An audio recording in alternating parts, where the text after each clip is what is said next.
Here we are back at another episode. Another school year begins, 25-26. ShiftED is back with some amazing guests and podcasts for this school year. Please subscribe to us so that you can always be in the know. Now, we're starting off this season, or this episode, this school year, I should say, with a very fine guest from Learn. We have the new CEO with us, Christine Truesdale, who is just recently stepped into the position of the CEO. And we felt that it'd be a great time for us to talk a little bit about Learn's history and present and future. And Christine has been here for a long time, and she'll tell us a little bit about that. But we'll get some ideas as to where Learn will be in 10 years from now. So, Christine, thanks so much for joining us here on ShiftED podcast. It's great that you joined us today. Thanks. It's great to be here. Now, Christine, I mean, I know you very well, but I would like our listeners to kind of get an idea of where all this began for you. What were your beginning footsteps in the beginnings of Learn and then the evolution into Learn? Can you lay that out for us a bit? So just for people who might not know the history of how Learn started, we were created as a merging of three different organizations that existed to support the English community in education. So the Learning Materials Center had been created to develop print materials and to help fill a gap where the larger publishers didn't see that it was profitable to create materials in English around the time of the reform. So that's back in around 1999. And the Quebec English Schools Network-RECIT had been around to support the integration of technology across the province. So there were a team of people working on that way back at the creation of the RECIT around the year 2000 as well. And then the Distance Education and Community Network had been created so that boards that needed to provide mostly classes in math and science to students who needed the courses to graduate and to move on to higher education, but didn't have necessarily a teacher that could offer those classes within a school. Three boards got together, Western Quebec, Eastern Shores, and Central Quebec, to support distance education and to go beyond a pilot project that had been created actually through the ministry. The English school boards got together and decided that merging these three would sort of provide one stop shop for these kinds of services for the English community, and it would be, more effective to provide services that way. So I was involved myself in the Learning Materials Center and the Quebec English Schools Network. So I've been around since the beginning of Learn. I was an instructional designer and a pedagogical consultant at the time. And so my role has evolved in the organization. I was involved in organizational learning. I was the director of IT for a while, and then for 10 years, the director of pedagogical services.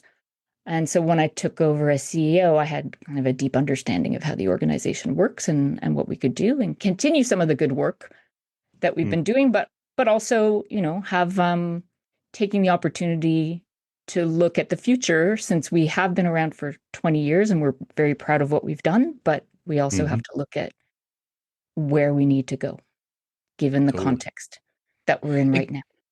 Can you recap just that one more time? Because it's hard for, I think, some of our community members to understand that we are a merger of three different kind of organizations that existed prior. So the Learning Materials Center had been created to work on projects and develop print materials for the English-speaking community in education and the school boards, because a lot of the bigger publishers weren't willing to develop materials in English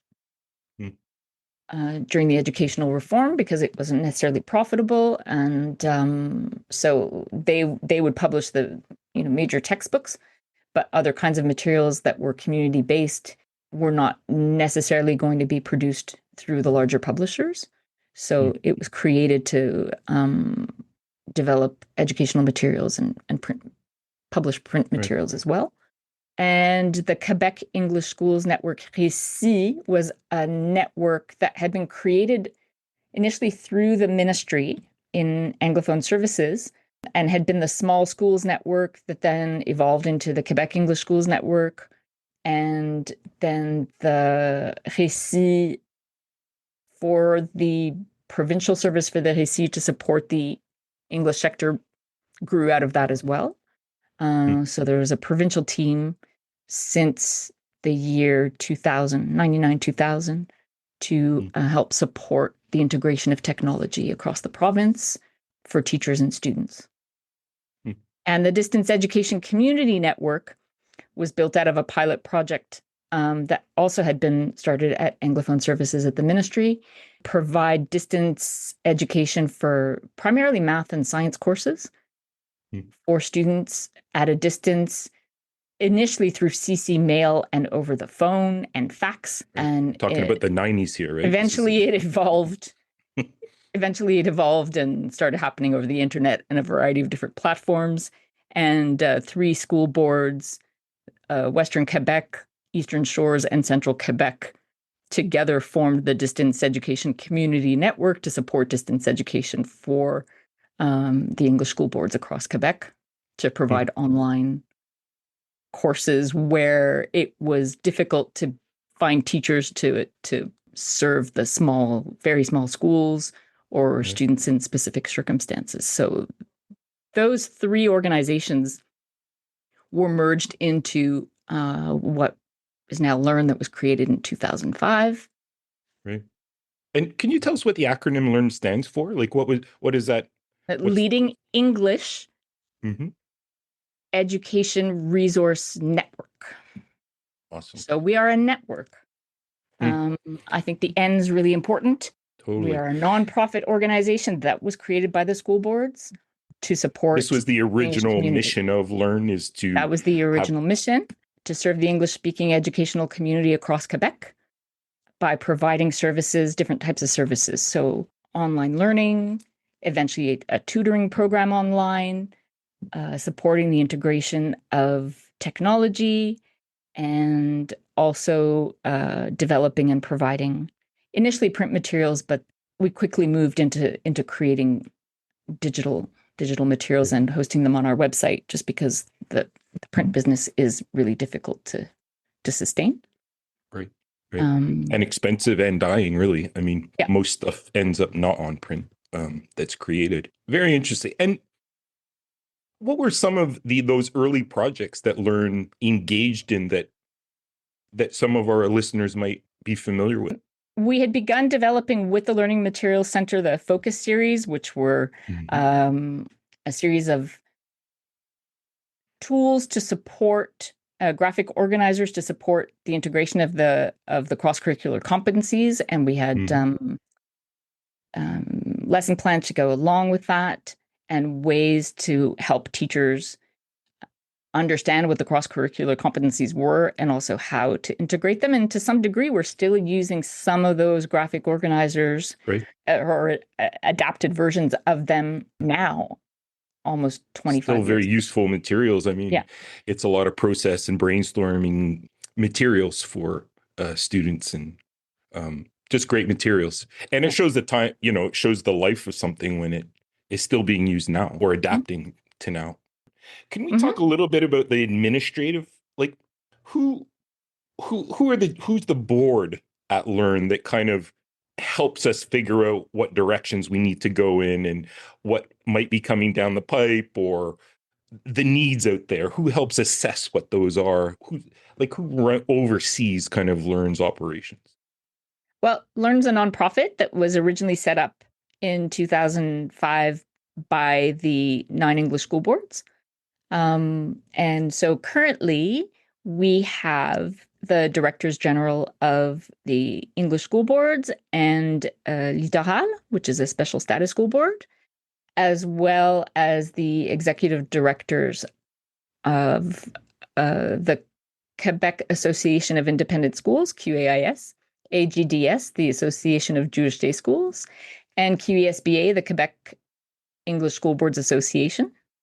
And right now, our chairperson, president of Learn is Stéphane Lagacé, who's the Director General of the Central Quebec School Board, and he started as DG last fall, 2024. And our vice president right now is Mike Helm, who's the DG of the New Frontier School Board. Both great educators, administrators, people. We're lucky to have them.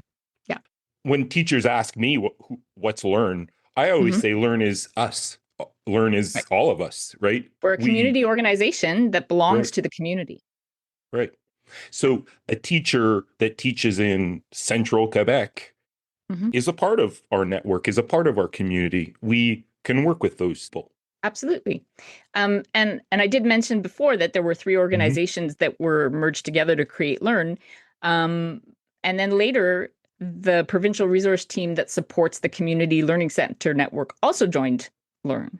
So that was a very happy addition, I think, well suited to the organization as well, because it brings in the whole school community approach, looking at our English schools and community as linked. In some communities, the English school is the hub for the English community because, the services that can be offered.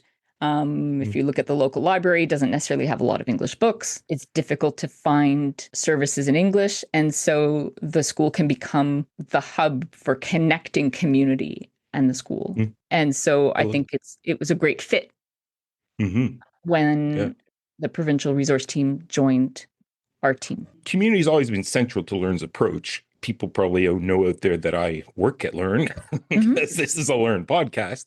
But how does the organization ensure that its programs and services really reflect the needs of the English-speaking communities?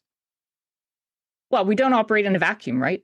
We have to listen to the community. We have to look at what the needs are. We look at research that's done around the community. Organizations like Questgrin, other community organizations that do reports. We survey our community. We're embedded in the network. We're part of the network. So we are connected to the realities of the people that we serve. And whether it's through the CLC network or partnerships that we have with school boards or regular conversations with educators and parents or surveys that we send out and consultations that we're a part of, everything we build is shaped by the input of the community. Right. And when you say community, you're talking about all those 9 boards, right? All those 9 English school boards. That's the community. The school boards, the independent schools, but also, our broader community, the other community organizations that we partner with, whether that's in culture or health and social services or employability, that's an important part of the ecosystem. And I think that, that's where the future lies, is looking at how we're all connected, because we can't operate just in an education vacuum either. We have to see what the larger picture is.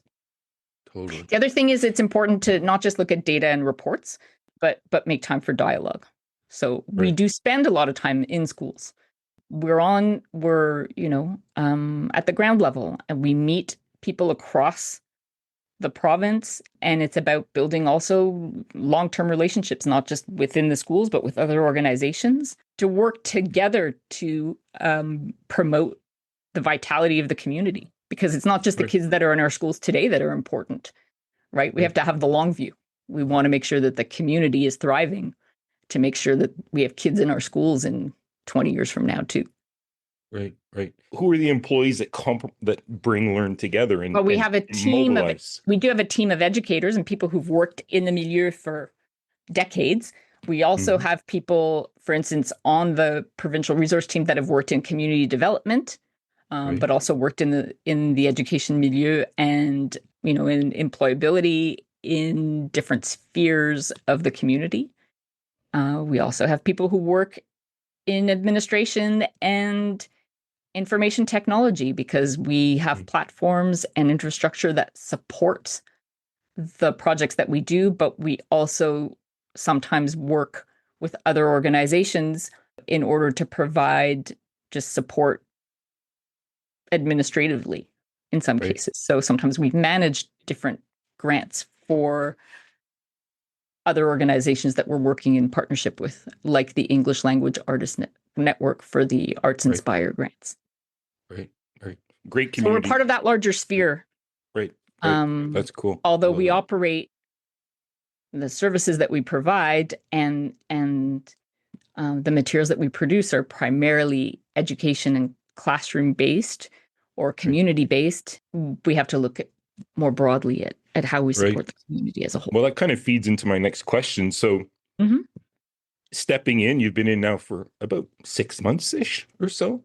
Mhm. Um, what have you found the biggest challenges have been stepping into this role? I mean, you only have a small sample of time that you've been there, but what are the challenges of moving forward, learn into the future? I imagine anytime a new CEO comes in, there are new, fresh ideas that come out and different ways of seeing how our community will function and how we'll interact with that community. Can you paint a little bit of a picture for us about where we might be heading over the next 10 years or so? So, some of the challenges that we're experiencing, as you can imagine, have to do with what is happening in education with respect to different laws that are being implemented, language laws, and this certainly poses a challenge with respect to funding as well. I think if we look at the larger ecosystem that we're working in, our country is looking at how it can diversify. So if we look at different challenges that we've been faced with, Mm-hmm. funding when you're funded by grants, or primarily the funding that Learn has had over the last 20 years comes from the Entente Canada Quebec for minority language education. And this money goes from the federal government to the provincial government. And we deal with the Ministry of Education for a large part of our funding.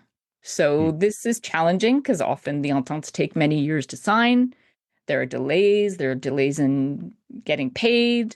It's not always easy to plan ahead because we don't know when the money is coming Right. and what kind of budgets will be allocated to us. It has been reoccurring over the years. So I think part of what we need to do is be proactive and although realistically this will be part of the funding that we have in order to move forward, we also have to look at what other opportunities are out there for us. So whether Right. that's partnering with other organizations to see if we can apply for funding together, looking at potentially different foundations that might help to support us, looking at federal funding that could help with the community-based initiatives. I think we have to make the effort to look beyond the sources of funding that traditionally we had, because it is getting more and more difficult to plan ahead and to be able to offer the services that we've been able to provide over the years. Right. Right. So that I And would say is a main challenge. It's yeah, also difficult for a big people one. to understand who we are and what we do. And so we have to Right. do, I think Right. we have to make an effort to be visible and to explain what we do Right. and to show the impact that we have in the community. So Mm-hmm. that's also Right. an interesting We've often talked about, and I've had conversations with teachers and consultants and Mhm. administrators alike about the consequence of not having an organization like Learn Around, where Mhm.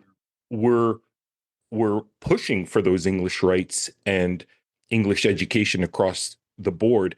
I mean, as a conglomerate, and because we bring those 9 boards together, there's a common voice that we can actually express to the governments, to community members, of the importance of Anglo educational services within the province. I mean, we're not a political organization, but at the same time, we live in a highly politicized environment right now. Mm-hmm. And so I think that the fact that we are a community-based English speaking organization, places us kind of at the center of that.